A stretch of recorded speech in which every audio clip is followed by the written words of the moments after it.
Hello, Dapper Cats. Happy Friday sa inyong lahat at naku weekend na bukas.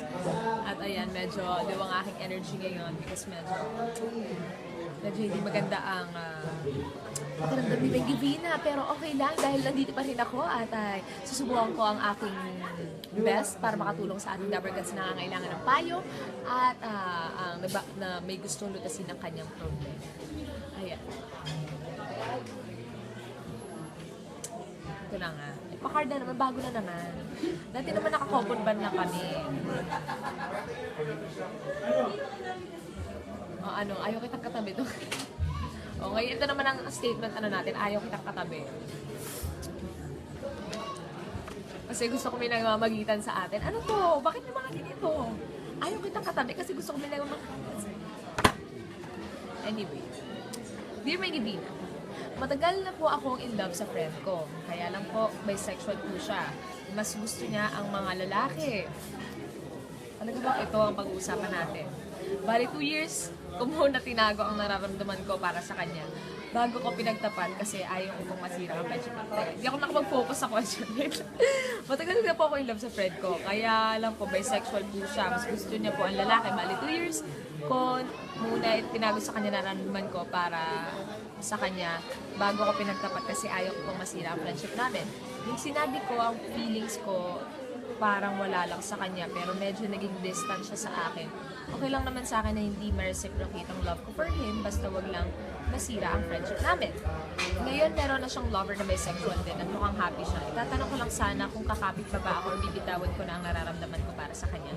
Hanggang ngayon kasi umaasa pa din ako. Yan kasi ang dahilan kung bakit hanggang ngayon sarado pa ang puso ko para sa ibang tao. Nagmamahal, Ana Jacinto.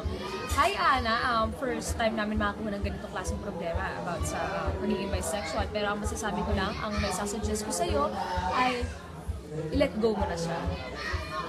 I-let go mo na siya. Kasi, kung sinasabi mo nga na meron siyang lover ngayon, na bisexual din, i-assume ko na lang na lalaki din ito, ang kanyang lover.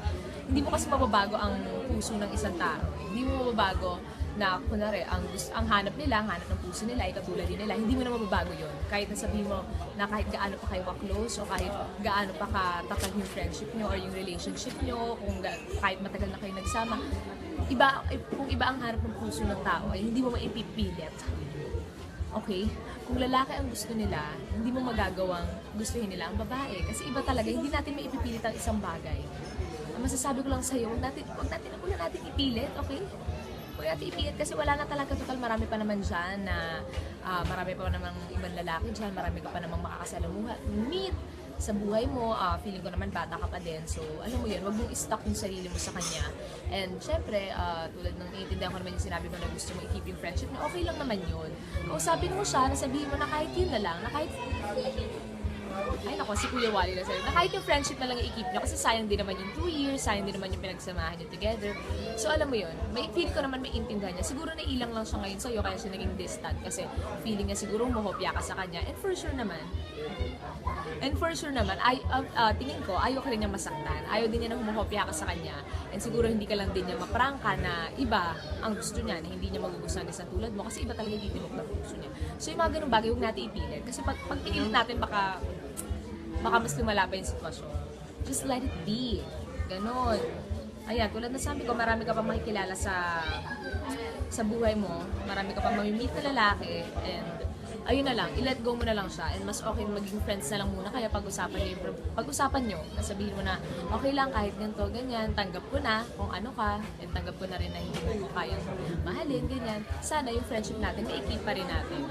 Kung ano tayo noon, sana ganun pa rin tayo ngayon. Sana mawala na yung ilangan and all that. So, ayun lang. Pag mga ganyan ang problema, medyo huwag na natin ipipilit. Pag sexuality ng tao, basta marami ka pang makikilala. Buksan niya na yung puso niya sa iba. Buksan mo na yung puso niya. mo sa iba. Marami ka pang makikilala. Buksan mo na yung puso mo sa iba. Huwag mo nang sa kanya.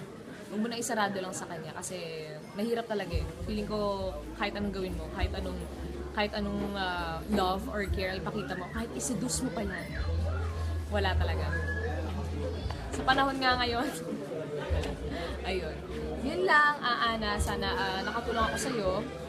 Ay, hayaan mo na siya, suportahan mo na lang siya sa Nepal, magkaibigan naman kayo eh. Ganun naman magkakaibigan, di ba? Sinusuportahan kung ano yung gusto sa buhay. So siya, suportahan mo na lang din siya dun sa lover niya kung anong gusto niya. And ikaw, for sure, susuportahan ka rin niya kapag nakahanap ka na ng ano mo, ng tamang guy for you. So yun lang, Ana. Ayan, si Kuya Pao yung problema ni Ana. Anong problema? Meron daw kasi siyang yung kaibigan niya, nagdapat siya ng pag-ibig niya sa kaibigan niya kasi bisexual. Oh, may problema ba tayo sa bisexual? Oh. Hindi. Tinatanong niya kung bubuksan na daw ba niya ang puso niya sa iba o ipupush pa rin niya dun sa mahal niyang bisexual. Wag mo na i-push. Check. Diba? Oh, diba? Wag na. Wag na. Marami naman diyang iba. Diba? Sa panahon ngayon, dulo na lang ang straight. Diba? Ayun lang. Sana nakatulong kami. Pero ang tanong, Ay, may tanong si Kuya Pao. bakit lahat ng gwapo may boyfriend? Sa October 19. Ay.